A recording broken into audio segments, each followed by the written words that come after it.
Did Britain just witness the moment Keir Starmer's mask slipped, for good? On live television, no less?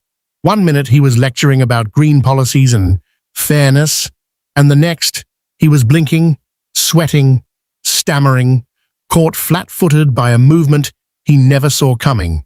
Farmers, judges, the streets, even his own MPs, all revolting, because this time Starmer didn't just introduce a bad policy, he triggered a rebellion. A nationwide storm, with tractors, court orders, media leaks, and one unforgivable mistake. He tried to criminalize the countryside. Welcome back to Britain Info. It began quietly, like all political disasters do. A budget meeting, a green tax reform, just another spreadsheet buried in a pile of promises. But then it hit. A proposed 20% inheritance tax on family farmland worth over £1 million. For Starmer, it was a policy nudge.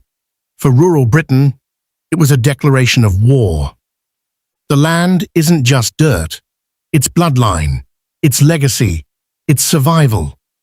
Generations of farmers have lived and died to preserve it. And Starmer, armed with little more than metropolitan theory and climate graphs, thought he could seize it with a tax line. But the countryside didn't whisper back. It roared. Tractors stormed Parliament. Roads were blocked. Cities stalled. Labour HQ was drowned in dumped crops and fury. The signs were blunt. You tax the land, you starve the nation. And what did Starmer do? He panicked. Instead of listening, he sent the police. Peaceful protesters were reclassified as threats. Memos leaked. Labour officials planning preemptive arrests, surveillance, and digital tracking of protest leaders. This wasn't governance, it was crackdown. And just as the crackdown was about to begin, Nigel Farage stepped in. He didn't just protest, he detonated. Parliament, TV studios, social media. He exposed the surveillance memos. He called it what no Labour spokesperson dared say. A land grab, a climate smokescreen hiding an authoritarian agenda. Reform UK moved fast, proposing the full repeal of farmland inheritance tax and calling for a referendum on Labour's green strategy. And then came the legal blowback. Judges, quiet for weeks, finally pushed back.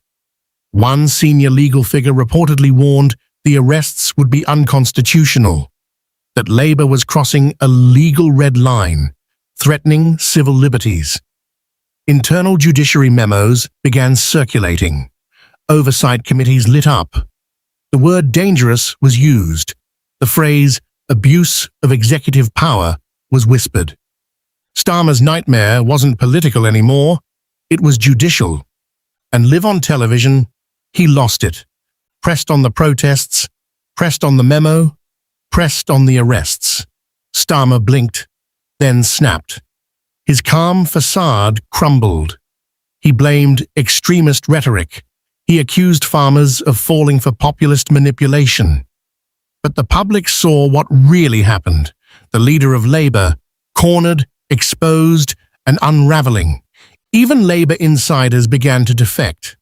Rural MPs warned of revolt.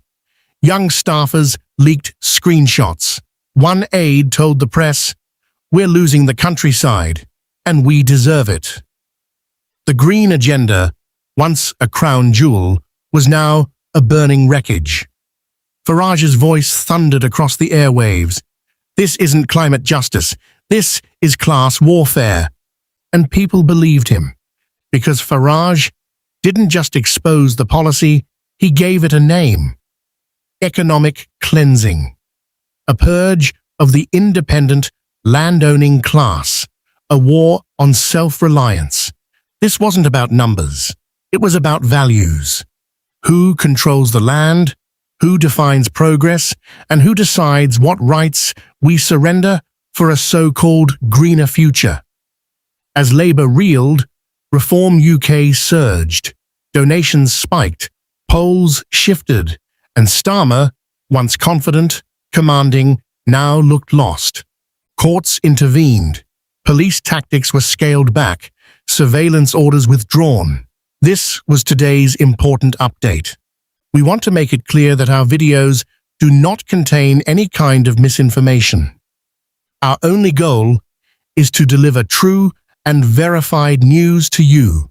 If you enjoyed the video, please like, share your thoughts in the comments, and don't forget to subscribe to the Britain Info channel. Thank you.